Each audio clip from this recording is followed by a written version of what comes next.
Hello everyone, my name is Ahmed. Welcome to my channel. In this video, I will be presenting MLflow, which is a wonderful tool that will allow you to track your machine learning experiments and make them reproducible so that you can be happy and confident while moving to production. I have this presentation on slides and I will post the link in the video description so that you can go through it. In this video, it will be more hands-on because I will go through the code and I will show you how you can use MLflow locally on your computer and how you can set it up on AWS so that you can build what we call a tracking server that you can use either individually or within a team. So, let's go through a small definition of MLflow and then move to the code so that you can see a real example. MLflow is a machine learning platform that will allow to manage the machine learning lifecycle, and basically it has four different components, and today we will be focusing on the MLflow tracking parts. So basically MLflow is a tracking server that we'll have to launch locally, and it will allow us to record information about each machine learning experiment. MLflow is not specifically tied to a specific machine learning framework or a library, so if you're a PyTorch user or a TensorFlow user or a scikit-learn user, you can use it as well, and you will not have to use a specific cloud provider either, because MLflow is cloud agnostic. You can use it on AWS, GCP, or even Azure.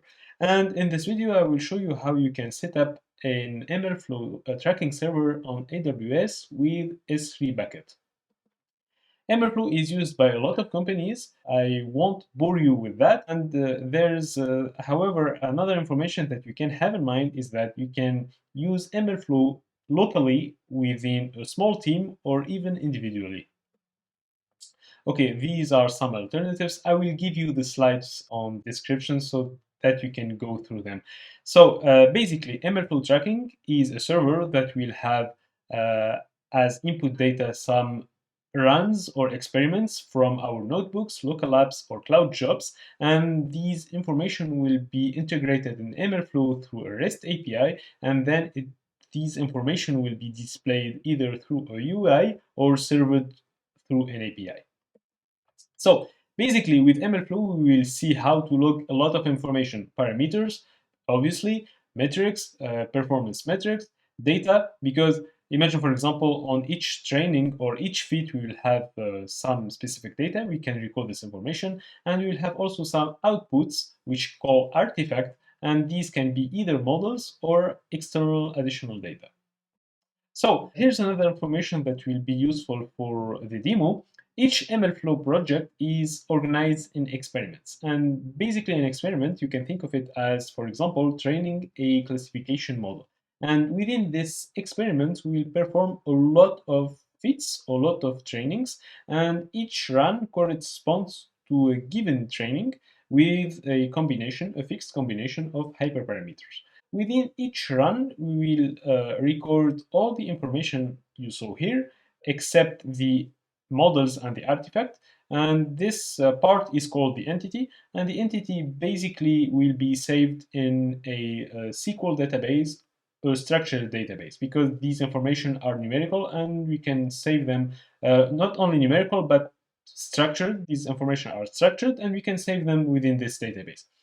On the other part, the artifact is the heavy part of the outputs, which includes model, images, etc. And we will save them either in a file system or on S3. And we will see in this video how to set up an S3 bucket to save our artifacts.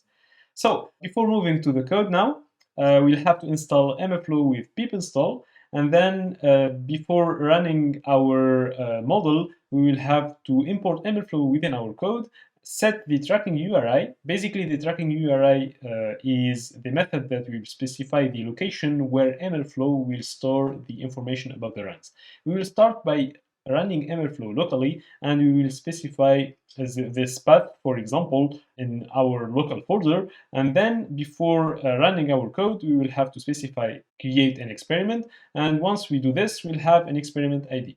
And then we'll have to launch a context manager where we specify the experiment ID as parameter, and then we will have to fit our model, predict on some data, get some scores, and then we will do these three steps, basically.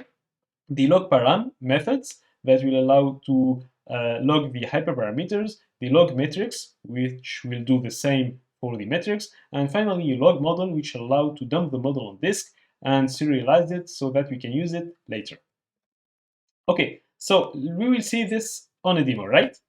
And let's move to the demo now.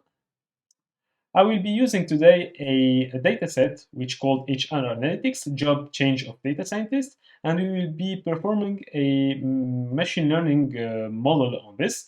Basically, if you look at the data, it's binary data about the employability of data scientists. So basically, you can have access to this data on this link. It's from Kaggle, and I will put the description, the link in the description. This data is, I will show it on the notebook, it's better.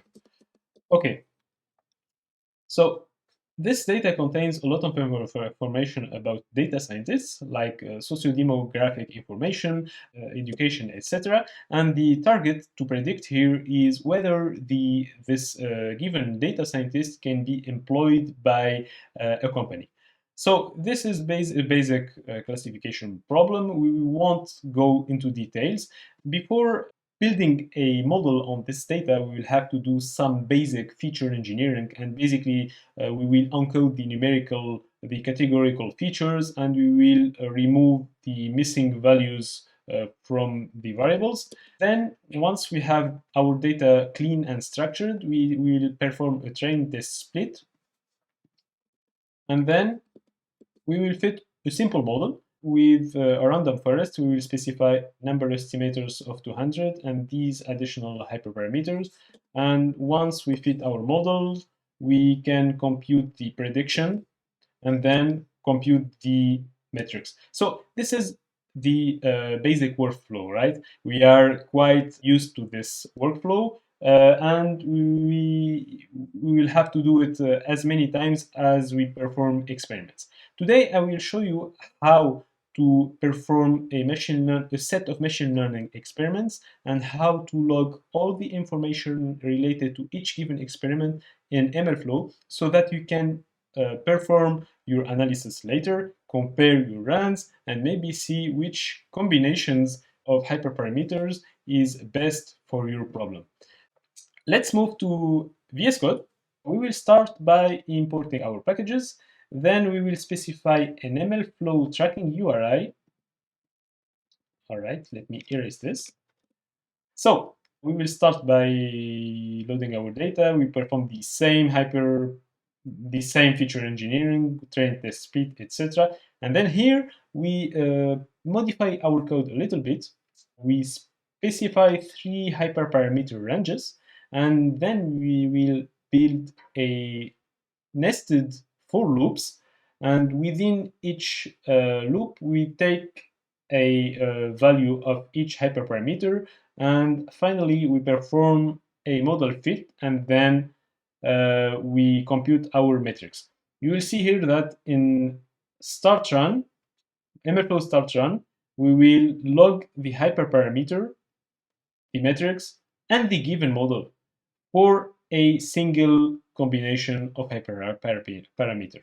So this will run this times this times this times, and at each given time it will log all this information. Okay, so let's save this. We can run this model. Okay, let me go through the code. Okay, I'm here. Python train.py. All right, so the model, the loop is running, and at each iteration of the loop, MLflow will log all the informations. I will stop the model for now, okay? And then I want to display the results in MLflow. So if I go in the same folder, I will see that after this execution of the script, MLflow created a ML runs folder. You will see the time here correspond to the actual time. And then to use the MLflow tracking UI, we will have to launch this command inside this location. All right. And this will start a local server on the 5000 port.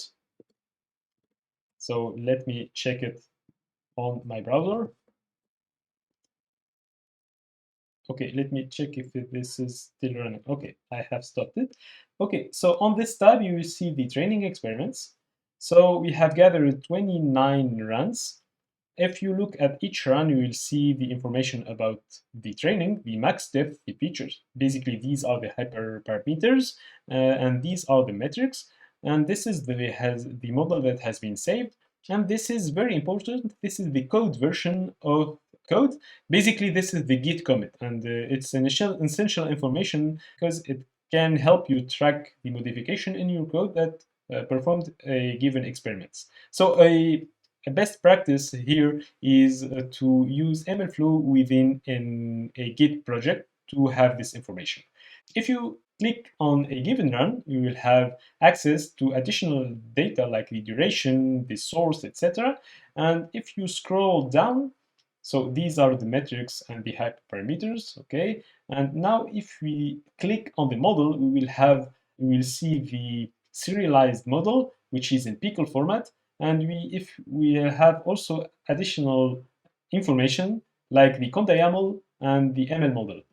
Okay, so this is interesting. Now, what can we do? So as you see here, we have a lot of runs, and there's a handy functionality within MLflow, which is the compare. And basically, this allows you to compare different runs regarding their parameters versus their metrics. So for example, I can display in this scatter plot the accuracy versus the max depth. I can see, for example, that the higher the max steps, the higher the accuracy. And I can check the information also on AUC, F1 score.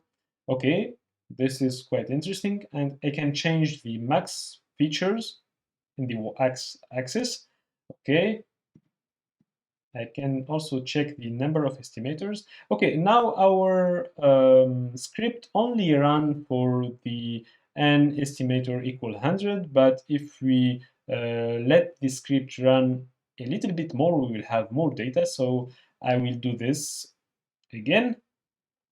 Okay, so let me just run it a little bit longer. Okay.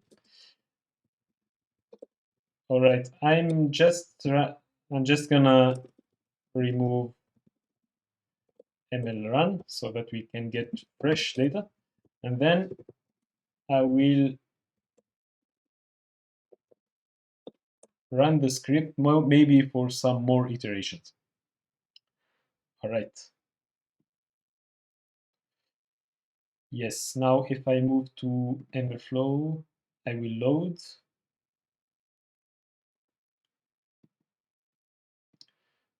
So now I'm getting 26 runs, 30, 32. I will stop at around 60 runs so that we can get enough data to have nice graphs. All right, we're almost there. All right. Okay, I'm stopping it now. So now if I select all my runs, I can click on compare. And then here, there's a third tab with parallel coordinate plot name. I can click on it. And this is a very interesting graph because it allows me to inspect how a given combination of hyperparameters impact the accuracy of my model, the metric of my model. So we have 3 lines, and each line here is a single combination of hyperparameter.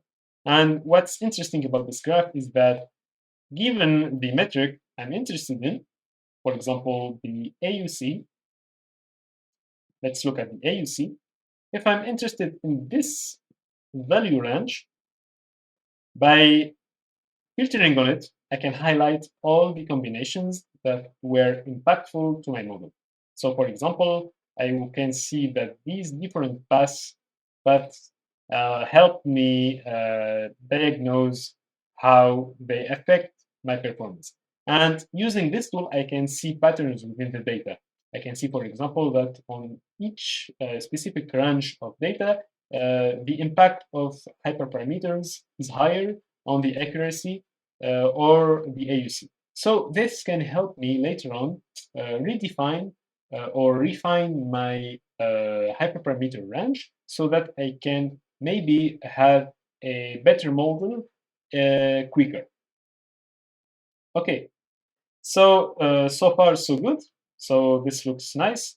Now let's set up a tracking server on AWS so that you can log your information on the cloud and store your artifacts on S3 and also work within a team. So you can give the tracking server URI to your colleagues and they can collaborate with you and you all can, at the end, push the information within the tracking server and work together very efficiently. All right, so to do this, we have to follow some steps, but this is quite easy actually. You'll have to, for this to work properly, you'll have to connect to your AWS account. First of all, you will have to define your S3 bucket where we will store the artifacts. I have created a bucket called MLflow Artifact Store Demo. And then I have created a Amazon EC2 instance, a T2 micro, which is eligible to the free tier. I have created this machine and I have specified in the security groups. I will show you here. I have specified an inbound traffic on the port 5000 and specifying a full range of IPs so that the tracking server on AWS can be accessed from the outside. And once your EC2 machine is running, you can actually connect to it. So if you click on it, you can connect by launching an SSH command. All right, so now I'm connecting to my machine. So now we want to install MLflow on this machine. I won't be using Conda because Conda is quite heavy. I will instead install pip and pipenv and then use a virtual environment to install MLflow. First of all, I will have to use this command sudo apt update. I have already updated my distribution, so this is quite fast. Okay, and then I have to run this command sudo apt install python 3 pip. This is already done. And then I will install pipenv. So sudo pip3 install pipenv. Then I will have to install sudo pip3 install virtual env. All right, and then finally, I will have to test if pipenv is installed. So I'm creating a folder, MLflow. I have already created it. And within this folder, I will install 3 packages I will be needing in my tracking server. First of all, the first package obviously is MLflow, pipenv install MLflow. All right. Second of all, the second package is pipenv install AWS CLI.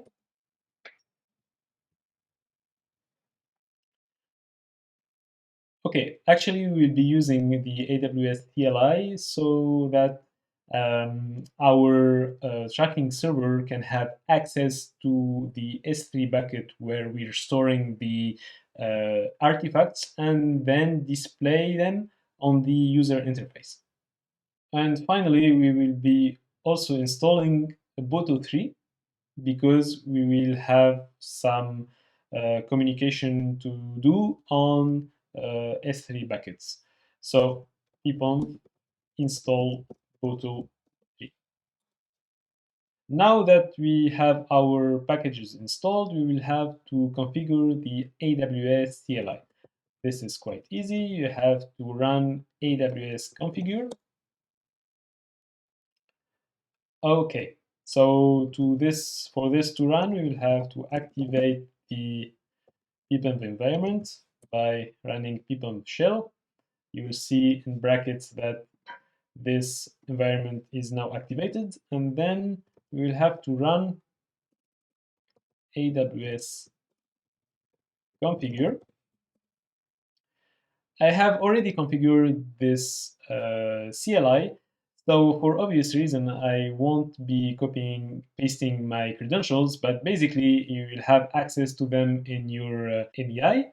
And then once you get the AWS access key ID and the secret key, you should be good to go. All right, now we will be launching the MLflow tracking server and making it accessible to the outside so that we can push our runs from our machines to the cloud. This is quite easy to do on AWS. So on this same folder, I'm gonna run MLflow server. I will change the host to 0000 to make it accessible to the outside, and then I will define the default artifact route,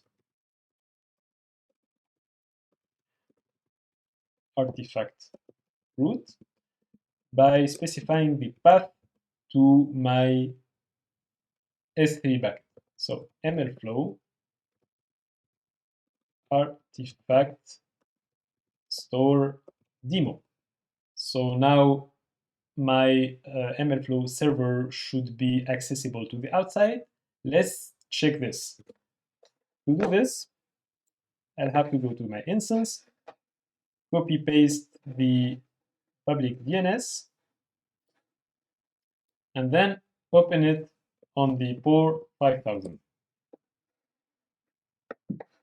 Okay, so this looks good. So now that I have the URL to my machine, I can define it on my code. I will just comment the old one, MLflow set tracking URI, and then I will paste this new one. So another thing to do here is we will have to put the information of our credentials on our machine, our local machine. So we will have to export them within our virtual environment. So this can be very easy to do. So we will have to export your variables with these commands. So export AWS key ID and then export AWS secret access key. All right, just let me check if I have already done this. One moment. All right. Okay. Now that I have done this, I can run my code so that MLflow will save all the informations as well as the artifacts in the tracking server. These information will be stored within the EC2 machine in a file system because MLflow will create an ML runs folder, and the logs, the model, the binary model will be saved on S3. So let's run the script.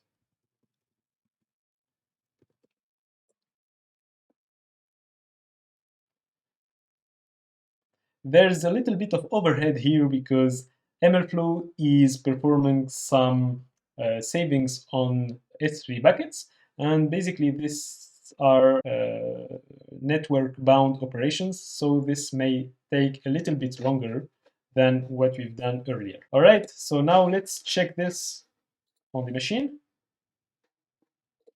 Okay, so if you look at this, you will see here that you have the same old information, and if we click on this model, we will see that the model is actually inside the S3 bucket that we have defined, which is quite cool.